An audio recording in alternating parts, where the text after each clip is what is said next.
एक आम आदमी के जीवन में दो पल आते हैं, उतार और चढ़ाव। चढ़ाव तो हर कोई लगभग तभी देखता है जब वो एक स्ट्रगल से गुजर जाता है, लेकिन उतार ही उतार देखे तो ये बहुत बड़ा एक टिपिकल टाइम होता है। और आज शिक्षक क्यों बने, इस एक एपिसोड में आपको दिखाएंगे एक ऐसे शख्सियत की स्ट्रगल जो आज भी दो स्कूलों के ओनर कह लो या फिर मालिक कह लो, चेयरमैन कह लो, डायरेक्टर कह लो, लेकिन आज भी उतार ही उतार देखा है। चढ़ाव तो उन्होंने अपनी जिंदगी में देखा नहीं, लेकिन अब हो सकता है कि उनकी लाइफ बदल जाए। इसके पीछे राज जो है लास्ट में मैं बताऊंगा।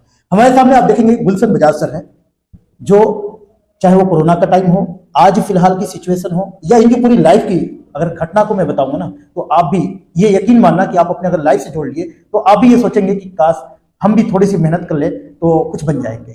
शिक्षक क्यों बने, इसके लिए हम गुलशन बजाज सर से जानते हैं। सर, हमारे दर्शक जो लाइव देख रहे हैं वो आपके बारे में जानना चाहेंगे, तो आप अपना नाम, परिचय, पढ़ाई के बारे में थोड़ा सा बताएं। मेरा नाम गुलशन कुमार है, सरनेम बजाज है। मैं पंजाब से बिलोंग करता हूँ, डिस्ट्रिक्ट होशियारपुर से।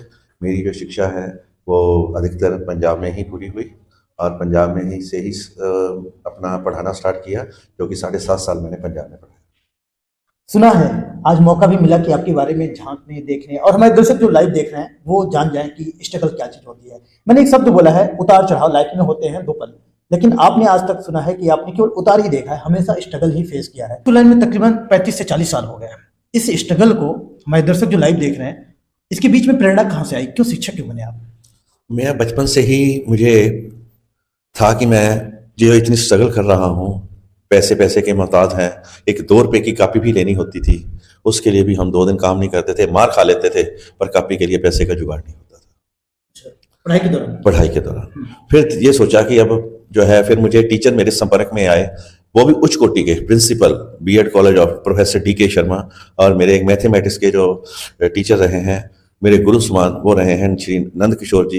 इन्होंने मुझे प्रेरित किया, मुझे ये अपना गुण देते रहे और मैं आगे से आगे बढ़ता रहा, दिन दुगनी रात चौगुनी तरक्की करता रहा। मोची के काम को छोड़ के आपने हर वो काम किया है। जी। मतलब स्कूल चलाने के साथ ऐसी कौन सी नौबत आ गई कि आपको कपड़े भी बेचने पड़ रहे हैं, आपको सब्जी बेचनी पड़ रही है? नहीं, वो एक्चुअली बचपन की बात कर रहा हूँ। बचपन में जब साथ साथ पढ़ाई चल रही थी, खर्चे ज्यादा थे। मेरे पास 11th में पढ़ने के लिए 150 रुपए फीस होती थी, कॉरेस्पॉन्डेंस कोर्स की, पंजाब यूनिवर्सिटी चंडीगढ़ की।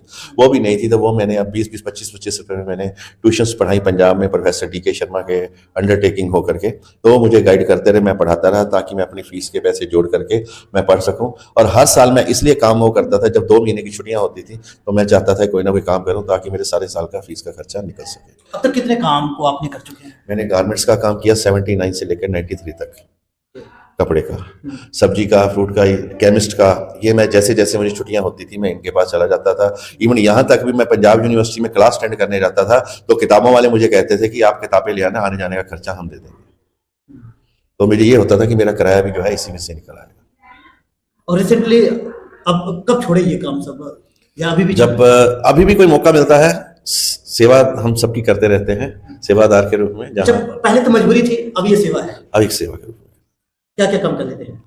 जो भी, मतलब कभी हमें कोई पीछे से फोन आ जाता है पंजाब से कि ये कपड़े हमें गांधी कॉलोनी से भेज देना, वहां से लिए जब करके भेज दिए। कभी हिमाचल से आ जाता है कि ये सब्जी भेज देना, तो हम भेज देते हैं। अभी भी इतना सिंपलिसिटी के पीछे क्या वजह है? वही जो मजबूरी थी या फिर? नहीं, अब मजबूरी नहीं। अब तो ये है कि साथ साथ जो अब कोरोना काल का जो कष्ट झेला, उसको भी थोड़ा सा बराबर में लाना है, इसलिए।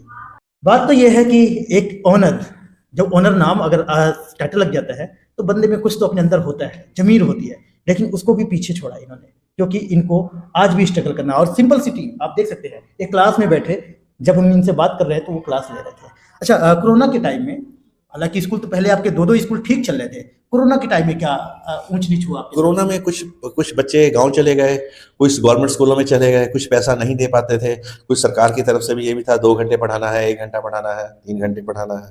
तो इसी कारण हम लोग, किराए की बिल्डिंग थी, इसलिए हम लोग थोड़ा सा इस सफर में थोड़ा पीछे रह गए। कितने स्ट्रेंथ थी उस समय? 600 के आसपास थी। तो इसके पीछे कैसे पंजाब के होशियारपुर से फरीदाबाद आना, कैसे आना हुआ ये सब? पंजाब में मेरे मदर फादर एक्सपायर हो गए थे बचपन से ही, तो उसके बाद मेरी जब शादी हुई तो वो फरीदाबाद में डबुआ कॉलोनी में हुई। तो पहले तो पंजाब से ही हम थे, 1 में 2 महीने पंजाब में ही रहे। उसके बाद हम फरीदाबाद शिफ्ट हो गए। यहाँ पर मेरे इन-लॉज हैं जो कि डबुआ कॉलोनी में रहते थे, आजकल NIT 3 में हैं। तो मेरा बचपन ये था कि यहाँ भी पढ़ाना है, वहाँ भी पढ़ाना है। वहाँ मिसेस की जॉब थी, इसलिए हम दोनों इकट्ठे मिल करके वहाँ जॉब करेंगे और पढ़ाएंगे और बच्चों को शिक्षा देंगे। यही एक संकल्प था, इसलिए हम फरीदाबाद में आए। फरीदाबाद में कब तक आप पढ़ाते रहे और कब आप अपने मतलब एक चेयरमैन या मालिक बने? 93 से मैंने पढ़ाना स्टार्ट किया फरीदाबाद में। 86 से मैंने शुरू किया था पंजाब में, और 93 में मेरे माँ योग जो गुरु समान पिता समान DR शर्मा जी शक्ति विद्या निकेतन स्कूल के जो प्रिंसिपल थे, उनके से मैं कांटेक्ट में आया। उन्होंने मुझे डब्बा कॉलोनी के अंदर विवेक कॉन्वेंट स्कूल में भेजा, जो कि उन्होंने मुझे अपने घर के परिवार फैमिली की तरह रखा। और मैंने साथ साथ फिर द्वारा 1.5 साल के बाद मैंने ex army school C block SGM नगर में ज्वाइन किया। उन्होंने भी मुझे अपने माँ बाप की तरह प्यार दिया। और इसके साथ साथ मैं शाम को पार्ट टाइम सेंट मीका में भी पढ़ाता रहा। और फिर उसके बाद 2008 में मैं अपने स्कूल की तरफ बढ़ा। लेकिन क्या हुआ कि मेरे बच्चों की फीस की प्रॉब्लम आई, तो उस समय मेरे पास पैसा नहीं था, तनख्वाह इतनी थी नहीं जो कि मैं बच्चों को पढ़ा पाऊँ सही ढंग से।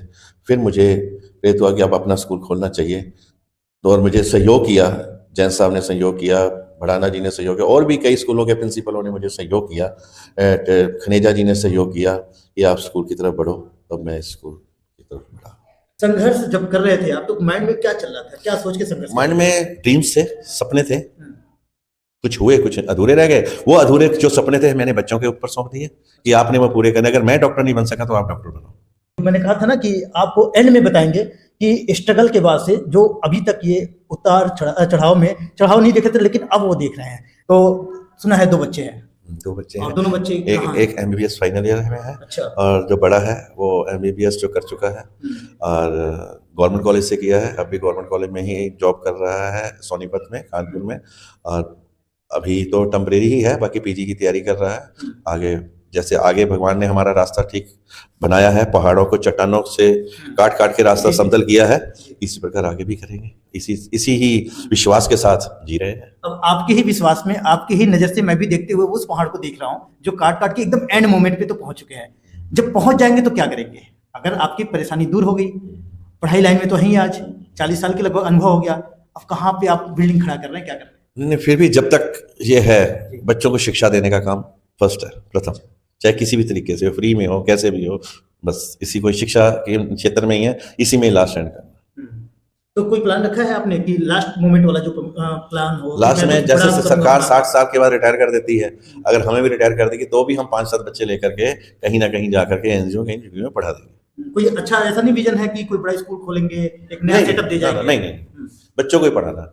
शिक्षा मतलब शिक्षा को वो व्यापार नहीं करना। मतलब ये नहीं कि हाँ एक प्रॉपर्टी खरीद के किसके लिए, बच्चे अपने सेटल नहीं, बच्चों को पढ़ाना है, एजुकेशन है, ताकि वो पैरों पे स्टैंड हो सके। ऐसे मेरे से कई ऐसे बच्चे हैं। पहली फॉर एग्जांपल तो बेटा ही डॉक्टर बन गया, दूसरे नंबर पे CA कहीं गए हैं, आर्मी में कहीं गए हैं, मिलिट्री में गए हैं, पुलिस में गए हैं, तो ऐसे बैंकों में हैं। आज भी जब जहाँ जाते हैं हमें तो पता नहीं होता कि कौन सा बच्चा हमारा जानकार भी होगा, कोई ना कोई जानकार आ जाता है, पाँव छू देता है, हमें पता भी नहीं होता।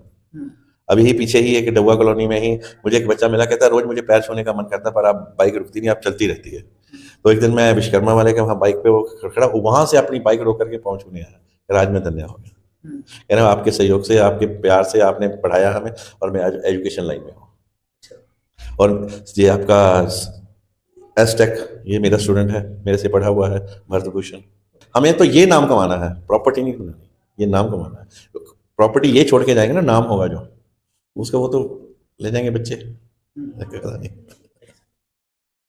देश दुनिया की हर लेटेस्ट खबर देखने के लिए सब्सक्राइब करें हमारे चैनल PNN को, और साथ ही बेल आइकन दबाना ना भूलें।